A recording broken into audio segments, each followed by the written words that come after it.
नमस्कार. मी राहुल कुलकर्णी. इंग्रजीमध्ये connecting the dots असं जे म्हणतात, रिकाम्या गाळलेल्या जागा भरणं, ते ह्या आजच्या विश्लेषणातून तुम्हाला समजेल.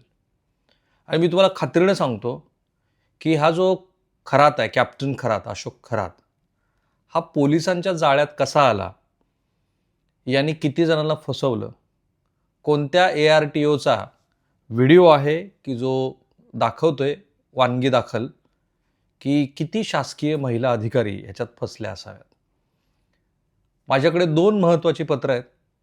एक आहे रुपाली चाकणकर, ह्यांनी पत्रकाराला त्रास देण्यासाठी नेमकं पत्र काय लिहिलं, त्याचा पेपर बंद पडावा अशी त्यांची कशी भूमिका होती, आणि त्याचबरोबर हा खरात, हा विजय मल्ल्याच कसा बनला असता.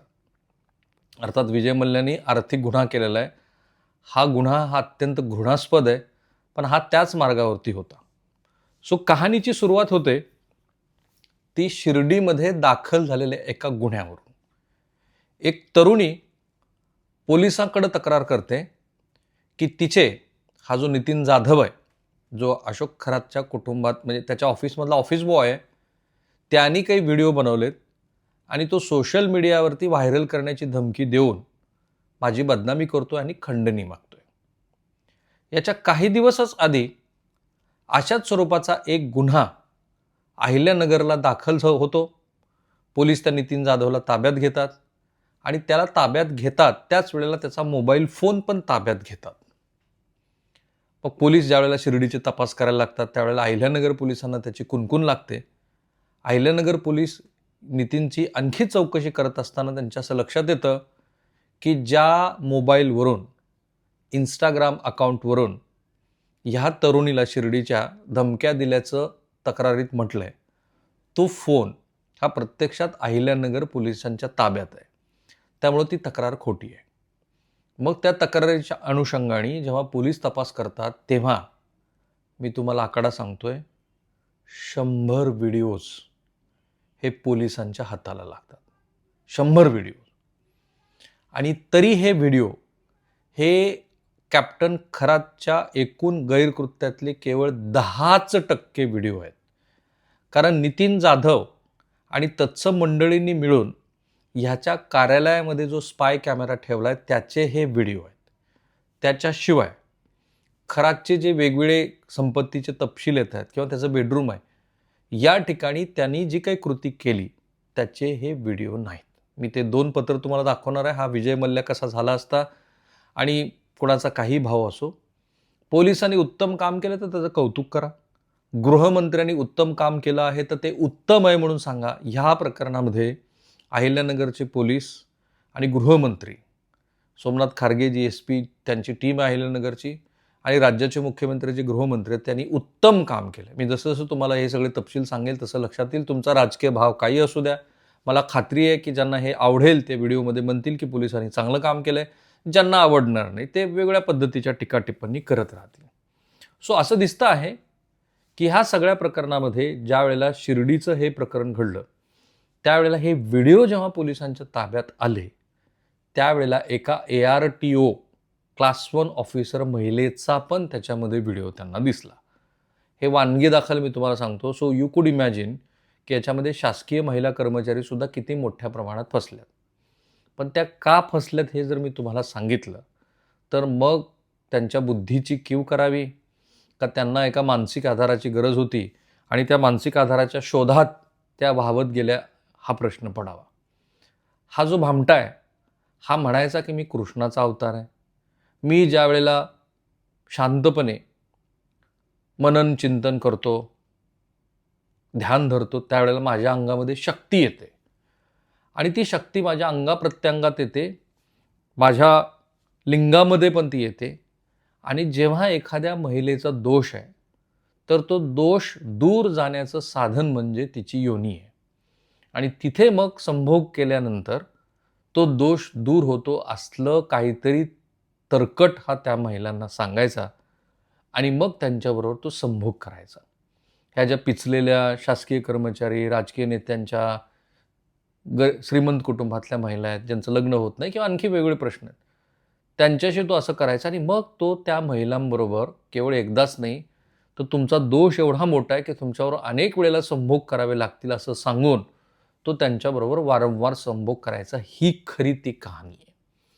जेव्हा हे 100 अधिक व्हिडिओ पोलिसांच्या हाताशी लागले, ही गोष्ट आहे 7 तारखेची, 7 मार्चची. पोलिसांनी त्या एस-पीनी सोमनाथ खारगेंनी ही बाब राज्याचे गृहमंत्री श्री देवेंद्र फडणवीस यांना सांगितली. त्यांनी ते व्हिडिओ नेऊन दाखवले आणि त्यानंतर गृहमंत्र्यांनी एक स्पष्ट आदेश दिले की ह्या सगळ्या प्रकरणामध्ये कठोरात कठोर कारवाई करा, याला सोडता कामा नये. पोलीस कामाला लागले आणि नंतर यांच्या लक्षात आलं की याला याची कुणकुण लागली आहे आणि हा ऑस्ट्रेलियाला पळून जाण्याच्या विचारात आहे. त्यावेळेला पोलिसांनी एक लुकआउट नोटीस जारी केली, जी आता तुम्ही स्क्रीनवरती बघताय. यांनी हाही निरोप दिला याच्या जवळच्यांना की तू जर एअरपोर्टवरती गेलास तर आम्ही दिलेल्या लुकआउट नोटीसप्रमाणे तुला अटक होईल आणि तुझी बभरा होईल. म्हणून हा थांबला. हा पळून जाऊ नये म्हणून साध्या वेशातले पोलीस हा याच्या निवासस्थानी, याच्या ह्या मठाच्या, याच्या आश्रमाच्या आजूबाजूला तैनात करण्यात आले होते. आणि त्याचबरोबर हे प्रकरण, त्याची व्याप्ती वाढते हे लक्षात आल्यानंतर 13 मार्चला मुख्यमंत्र्यांनी SITची स्थापना केली, हे माध्यमात यायच्या आधी. आणि मग SITकडं अहिल्यानगरच्या पोलिसांनी आपला जो सगळा अहवाल आहे तो अहवाल दिला आणि त्याची नोंदणी रितसर कागदपत्राच्या माध्यमातून केली. आता प्रश्न असा पडला आहे की या सगळ्या संदर्भामध्ये हे व्हिडिओ बाहेर आले कसे? तर हे व्हिडिओ असे बाहेर आले की याच्यामध्ये 2 राजकारणी आहेत किंवा 2 किंवा त्याच्यापेक्षा अधिक असू शकतात. या राजकारण्यांनी या भामट्याबरोबर संबंध आल्यानंतर या भामट्यानं त्यांना अमुक अमुक ठिकाणी जमीन आहे, आपण ती जमीन घेऊ, मी पण माझे काही पैसे त्यात गुंतवतो असं सांगितलं. समजा 2 कोटीची जमीन असेल तर हा 25-1 लाख रुपये गुंतवायचा. उर्वरित सगळी रक्कम ही अधिकारी आणि ह्या राजकीय नेत्यांची असायची आणि मग हळूहळू हा तो जमीन हडप करायचा किंवा त्याची संपत्ती वाढत जायची. हे जेव्हा यातल्या काही मंडळींच्या लक्षात आलं तेव्हा त्यांनी याला धडा शिकवण्यासाठी या ऑफिसच्या प्रांगणामध्ये किंवा ऑफिसमध्ये स्पाय कॅमेरे लावले, ज्याचं चित्रीकरण महाराष्ट्र बघतो आहे. आणि त्याच्यातनं हे व्हिडिओ बाहेर येणं, खंडणीची मागणी होणं आणि मग खंडणीच्या मागणीच्या माध्यमातून हे सगळं प्रकरण बाहेर येणं हे घडलं आहे. याच्यामध्ये मला जे की आता इनसाईड इन्फॉर्मेशन मिळाले त्यामध्ये अनेक राजकीय नेते, काही अधिकारी आणि 100पेक्षा अधिकच्या महिलांचं शोषण, अशी ही कहाणी आहे. आणि या कहाणीचे आणखीन डॉट्स आपल्याला जोडत असताना आणखीन एक पत्र जे आता तुम्ही स्क्रीनसमोर बघताय ते पत्र आहे रुपाली चाकणकर यांचं. रुपाली चाकणकर यांनी, ते जे पत्रकार आहेत खेमनार, यांनी जेव्हा ही बातमी महाराष्ट्रात पहिल्यांदा प्रकाशित केली तेव्हा त्याला माफी तर मागायला लावलीच, पण त्याचं वर्तमानपत्र बंद पडावं यासाठी पोलीस अधीक्षक कार्यालय जिल्हा अहिल्यानगर यांना एक पत्र लिहिलं. महिलांचे लैंगिक शोषणाबाबत खबरदार पुढारी श्रीरामपूर येथील वर्तमानपत्रात प्रसिद्ध बातमीबाबत. याच्यात असं लिहिलं आहे की महाराष्ट्र राज्य महिला आयोग अधिनियम 1993 अन्वये बातमीची सत्यता कळवण्याबाबत संबंधित संपादक याला 8 मार्च 2025ला पत्रव्यवहार करण्यात आला. त्यांनी सबळ पुरावा नसताना आमच्याकडं ती लेखी मी बातमी प्रकाशित केली असं म्हटलं. आणि पुढं रुपाली चाकणकर यांच्या वतीनं समुपदेशक प्रकल्प अधिकारी पत्र लिहित आहेत की प्रकरण अतिशय गंभीर स्वरूपाचं असून कोणताही पुरावा नसताना बातमीत समस्त महिलांची बदनामी व त्यांचं चारित्र्याबाबत अपमान होईल असं लिखाण केलं आहे. याबाबत त्याच्या विरोधात गुन्हा दाखल करण्यात यावा. तसंच खबरदार पुढारीचे संपादक श्री दत्तात्रय खेमनार यांनी सदर बातमी खोटी असल्याने त्याच वर्तमानपत्रात तसे प्रसिद्ध करावे. यास्तव प्रसिद्धीनंतर महिलांची बदनामी होईल अशी खोटी बातमी देणारे वर्तमानपत्र बंद करण्यात यावे अशी जनमानसात प्रतिक्रिया उमटत आहे. तरी योग्य ती न्यायोचित कारवाई करण्याबाबत तुम्हाला आम्ही कळवत आहोत आणि त्याप्रमाणे ती न्यायोचित कारवाई करा असं हे पत्र आहे.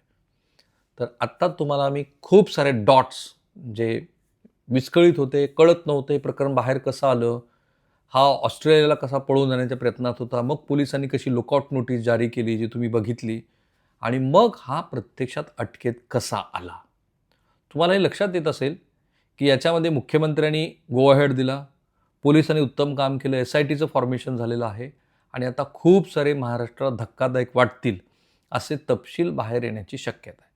ते जसे बाहेर येतील तसे आम्ही महाराष्ट्राला सांगू.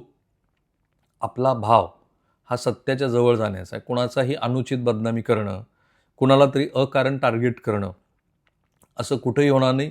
जे चांगलं आहे ते चांगलं आहे, जे चुकीचं आहे ते चुकीचं आहे. सो थांबूया आपण इथे.